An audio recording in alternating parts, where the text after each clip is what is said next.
안녕하세요. 누구나 코딩 없이 앱, 웹, 북을 만들 수 있는 국내 유일 인공지능 기반 노코드 프로그램 스마트메이커입니다. 오늘은 스마트메이커로 계산기를 만들어 편하게 계산할 수 있는 계산기 앱을 만들어 보겠습니다. 이 동영상만 잘 따라해도 실생활에서 사용할 수 있는 계산기 앱을 아주 쉽게 만들 수 있으니 천천히 따라해 보시기 바랍니다. 해당 강좌는 계산기 앱 만들기 가이드를 먼저 다운로드 받으시면 훨씬 수월하게 작업하실 수 있습니다. 가이드를 다운로드 받을 수 있는 링크는 댓글에 첨부해 놨습니다. 스마트메이커의 기본적인 운영 환경 설정에 대해서 알아보겠습니다. 스마트메이커를 실행한 후 상단의 환경 메뉴의 운영 환경을 선택합니다. 그리고 기본 실행 경로의 찾기 버튼을 클릭하여 계산기 폴더를 선택하고 확인 버튼을 클릭하여 설정해 줍니다. 이 작업은 앞으로 작업할 폴더, 즉 우리가 앞으로 만들 계산기 화면을 저장할 폴더를 기본 실행 경로로 설정하는 것입니다. 앞으로 여러분들이 새로운 앱 프로그램을 만들 때에는 항상 화면을 저장할 새로운 폴더를 만든 후 작업하기 전에 반드시 기본 실행 경로로 설정해 주어야 앱 프로그램이 스마트폰에서 정상적으로 동작합니다. 운영 환경을 다 설정했다면 본격적인 계산기 화면을 구성해 보도록 하겠습니다. 상단의 파일 메뉴에 새로 만들기를 선택합니다. 그리고 스마트폰과 유사해 보이는 빈폼을 하나 띄워서 이 빈폼 위에 여러분들이 만들 계산기의 기능을 디자인할 것입니다. 마우스로 빈폼을 선택한 후 확인 버튼을 클릭합니다. 빈폼이 생성되면 폼을 확장시켜 보도록 하겠습니다. 마우스를 우측 화면 끝에 드래그하면 폼을 늘릴 수 있습니다. 클릭한 채로 마우스를 우측으로 옮기면 폼의 길이가 늘어납니다. 이렇게 늘어난 화면은 실제 실행 시 보이지 않습니다. 따라서 앱 제작 시 필요한 데이터를 정리하는 공간으로 유용하게 사용할 수 있습니다. 다음으로 제목을 만들어 보겠습니다. 좌측의 디자인 도구에서 사각형 그리기 아톰을 선택하여 화면에 올려놓습니다. 실제로 표시될 영역을 생각해 가면서 마우스로 위치와 크기를 조절해 보도록 하겠습니다. 키보드의 F2키를 눌러 편집 상태로 만든 후 계산기라는 제목을 입력합니다. 그 다음 임시값과 결과식과 같은 계산에 필요한 항목들을 구성해 보겠습니다. 마찬가지로 디자인 도구의 사각형 그리기 아톰을 선택하여 화면에 올려놓고 위치와 크기를 조절합니다. F2키를 눌러 편집 상태로 만들고 임시값이라고 항목을 입력합니다. 다음으로 두 번째 사각형 그리기 아톰을 선택한 후 F2키를 눌러 편집 상태로 만들고 결과식이라고 항목을 입력합니다. 이번에는 계산기에 필요한 항목을 구성하기 위해 데이터 입력 도구에서 데이터 입력란을 선택해 폼 화면에 올려놓고 위치와 크기를 조절합니다. 첫 번째는 계산식, 두 번째는 이전식, 마지막 데이터 입력란은 최종 결과입니다. 계산식에 계산할 식을 입력하고 계산을 마치면 이전식에는 계산할 식이 출력되고 최종 결과에는 계산된 값이 출력됩니다. 이제 데이터 입력 도구에서 임시값과 결과식을 출력하기 위한 데이터 입력란 아톰을 선택합니다. 임시값 옆에 데이터 입력란 아톰을 추가합니다. 같은 방법으로 결과식에 데이터 입력란 아톰을 추가합니다. 아톰들을 다 추가했다면 후에 업무 규칙을 작성할 때 사용하기 위해 입력란의 아톰명을 변경하는 작업을 진행해 보도록 하겠습니다. F3키를 눌러 데이터 입력란의 아톰명을 확인합니다. 계산기 하단에 위치한 첫 번째 데이터 입력란을 클릭하고 상단의 아톰명 표시란에 계산식을 입력합니다. 두 번째 데이터 입력란을 클릭하고 상단의 아톰명 표시란에 이전식을 입력합니다. 마지막으로 세 번째 데이터 입력란을 클릭하고 상단의 아톰명 표시란에 최종 결과를 입력합니다. 그리고 임시값 옆 데이터 입력란을 클릭해 상단의 아톰명 표시란에 임시값을 입력합니다. 마지막으로 결과식 옆 데이터 입력란을 클릭해 상단의 아톰명 표시란에 결과식을 입력합니다. 지금까지 사용자의 데이터를 입력할 수 있도록 입력란을 구성을 해봤습니다. 이제 계산기 기능을 위해 사용할 기능 버튼을 만들어 보겠습니다. 좌측의 이벤트 설정 도구에서 기능 버튼 아톰을 선택하여 화면에 올려놓습니다. 크기를 조절하고 Alt키와 방향키를 동시에 눌러서 기능 버튼을 화면과 같이 복사하여 총 17개의 기능 버튼을 추가합니다.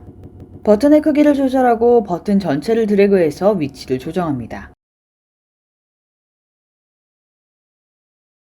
추가한 첫 번째 기능 버튼을 선택하고 F2키를 눌러 편집 상태로 만든 후 전체 삭제를 입력합니다.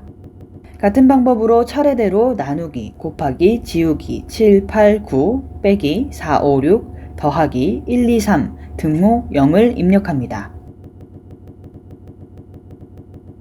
기능 버튼 아톰들을 다 추가했다면 기능 버튼의 아톰명도 변경해 보겠습니다. 전체 삭제 기능 버튼을 클릭하고 상단의 아톰명 표시란에 전체 삭제 버튼을 입력하여 아톰명을 변경합니다. 같은 방법으로 중복되지 않도록 화면과 같이 모든 버튼에 일치하는 아톰명으로 변경합니다.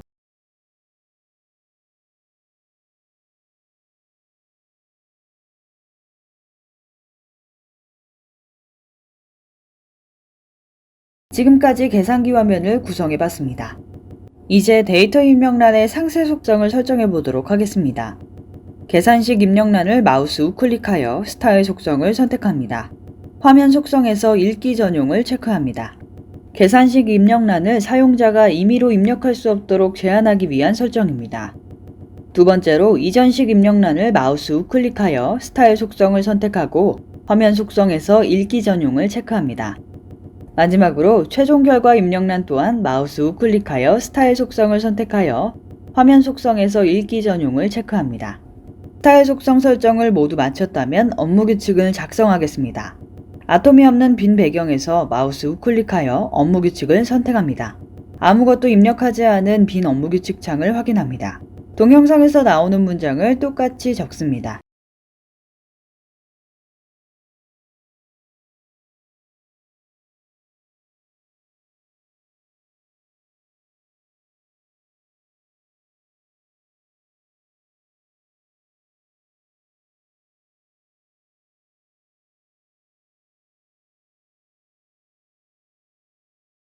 해당 문단은 연산기호를 연속으로 입력하는 것을 방지하기 위해 필요한 함수입니다. 다음 문단 또한 동영상에서 나오는 문장을 똑같이 적습니다.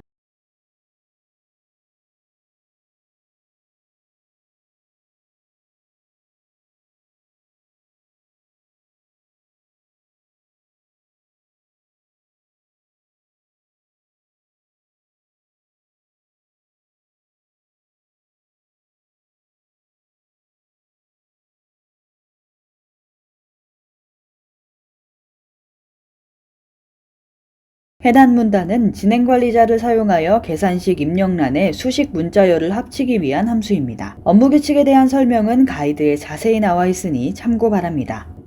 이어서 다시 업무 규칙을 작성하도록 하겠습니다. 동영상에서 나오는 문장을 똑같이 적습니다.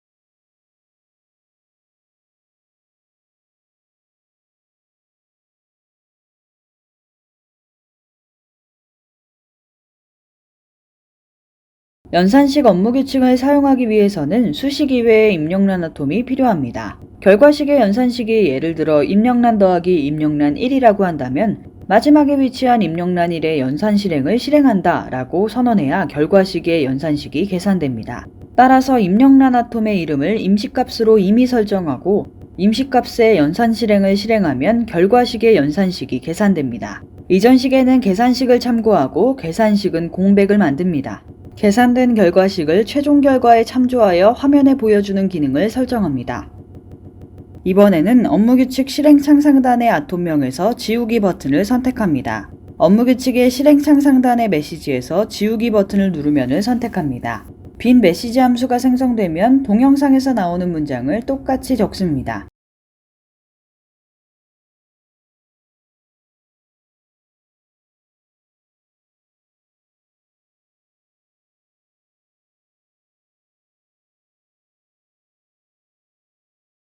한 글자씩만 지우는 기능을 하는 업무규칙입니다.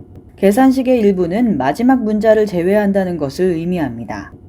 이번에는 업무규칙 실행창 상단의 아톰명에서 전체 삭제 버튼을 선택합니다. 업무규칙의 실행창 상단의 메시지에서 전체 삭제 버튼을 누르면을 선택합니다. 빈 메시지 함수가 생성되면 동영상에서 나오는 문장을 똑같이 적습니다. 전체 삭제 버튼을 누르면 계산식 입력란을 공란으로 만듭니다. 업무 규칙을 다 작성했다면 반드시 F11을 눌러 컴파일하고 저장해야 정상적으로 작동합니다. 단 글자의 오타 없이 정확하게 적어야 합니다. 업무 규칙을 모두 작성했다면 이제 기능들의 진행 관리자를 설정해 보도록 하겠습니다. 기능 버튼을 눌렀을 때 작동할 기능을 진행 관리자로 설정합니다. 아톰이 없는 빈 배경에서 마우스 우클릭하여 진행 관리자를 선택합니다. 진행 관리자가 뜨면 진행 관리자에서 등호 버튼을 선택합니다. 이벤트 설정창의 동적 속성 발생 시점에서 등호 버튼을 누르면을 선택합니다. 이벤트 설정창의 작업 유형에서 업무 규칙 실행을 선택합니다. 여기까지 등호 버튼을 눌렀을 때 업무 규칙을 실행한다는 뜻입니다. 그러면 이번에는 업무 규칙에서 수행할 문단을 설정하겠습니다. 수식 계산하기를 선택합니다. 그리고 작업 완료 버튼을 누르면 설정이 끝납니다. 다음부터 설정할 진행 관리자는 계산기를 눌렀을 때 값을 입력하는 버튼을 설정하는 진행 관리자입니다. 먼저 진행 관리자에서 나누기 버튼을 선택합니다. 이벤트 설정창의 동적 속성 발생 시점에서 나누기 버튼을 누르면을 선택합니다. 이벤트 설정창의 작업 유형에서 업무 규칙 실행을 선택합니다. 그리고 업무 규칙에서 수행할 문단을 설정하겠습니다. 수식 합치기를 선택합니다. 그리고 전달할 값에는 슬래시를 입력합니다. 작업 완료 버튼을 누르면 설정이 끝이 납니다. 같은 방법으로 진행 관리자에서 곱하기 버튼을 선택하고 이벤트 설정창의 동적 속성 발생 시점에서 곱하기 버튼을 누르면을 설정합니다. 이벤트 설정창의 작업 유형에서 업무 규칙 실행을 선택하고 수행 문단은 수식 합치기를 선택합니다. 그리고 전달할 값은 별을 입력한 뒤 작업 완료를 클릭합니다. 이런 식으로 빼기와 더하기 버튼을 같은 방식으로 진행 관리자를 설정하겠습니다. 그리고 숫자 버튼들 또한 전달값에 해당 숫자를 입력하여 같은 방식으로 진행 관리자를 설정하겠습니다.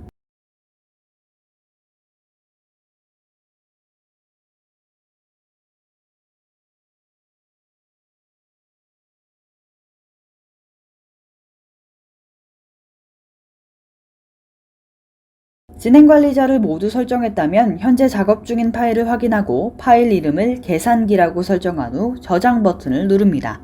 마지막으로 지금까지 만든 계산기 앱의 완성도를 높이기 위해 예쁘게 디자인해 보도록 하겠습니다. 아톰이 없는 빈 배경에서 마우스 우클릭하여 프로그램 속성을 선택합니다. 그리고 찾아보기를 클릭하여 이미지 폴더에 강아지 버전 png를 선택하고 열기를 클릭합니다. 기호에 따라 여러가지 테마를 선택할 수 있습니다. 배경 그림의 그림 표시를 선택하고 크기 맞춤으로 설정합니다. 이번에는 기능 버튼을 배경 그림에 맞게 크기를 조절하겠습니다. 전체 삭제 버튼을 배경 그림의 C 버튼에 맞게 크기를 조절합니다. 마우스를 왼쪽에서 오른쪽으로 드래그하여 모든 기능 버튼을 선택합니다. 화면 상단의 크기 맞춤의 상하 좌우 맞춤을 선택하면 전체 삭제와 동일하게 크기가 변경됩니다. 크기가 변경된 기능 버튼들을 배경 그림에 맞게 위치를 맞춰줍니다. 이번에는 필요하지 않은 사각형 그리기를 지우도록 하겠습니다. 계산기가 쓰인 사각형 그리기 아톰을 선택하고 델리트 키를 눌러 삭제합니다. 데이터 입력란의 크기와 위치를 조절하고 나서 이전식과 최종 결과 입력란을 오른쪽으로 정렬하겠습니다. 이전식 입력란을 클릭한 후 상단 메뉴의 글자 오른쪽 받춤을 선택합니다. 그리고 최종 결과 입력란도 동일한 방법으로 상단 메뉴의 글자 오른쪽 받춤을 선택합니다. 이번에는 글씨의 색상과 크기를 변경하겠습니다. 계산식을 클릭하고 상단 메뉴의 글씨 크기를 45로 설정합니다. 그리고 글씨 굵기를 굵게 변경하고 글씨의 테마색을 선택하여 노란색으로 변경합니다. 이전식 입력란도 동일한 방법으로 글씨 크기는 30, 굵기를 굵게 설정하고 색상을 노란색으로 변경합니다. 최종 결과 입력란도 글씨 크기는 40, 굵기는 굵게 설정하고 색상을 노란색으로 변경합니다. 이번에는 기능 버튼의 이름을 지워보겠습니다. 전체 삭제 버튼 아톰을 선택한 후 F2키를 눌러 델리트 버튼을 눌러 글씨를 모두 지워줍니다. 같은 방법으로 모든 기능 버튼 아톰의 이름을 지워줍니다. 이번에는 전체 아톰의 채우기와 선을 투명하게 만드는 작업입니다. 화면의 좌측 상단부터 우측 하단까지 모든 아톰이 포함되도록 마우스를 드래그하여 전체 선택을 설정합니다. 그 상태로 상단 메뉴의 선 색상을 선택하여 선 없음을 클릭합니다. 그리고 상단 메뉴의 배경 색상을 선택하여 채우기 없음을 클릭합니다. 계산기 앱의 디자인을 모두 적용하였습니다. 한번 계산기 앱을 실행해 보겠습니다. 화면 상단의 실행 모드 전환 버튼을 눌러줍니다. 숫자 버튼과 연산 버튼을 눌러 수식을 완성시킨 다음 등호 버튼을 누르면 실행이 됩니다. 지금까지 실생활에서 쓸 수 있는 계산기 앱을 만들어보고 디자인까지 적용해봤습니다. 다음에는 다른 앱을 만드는 방법으로 또 찾아뵙겠습니다. 감사합니다.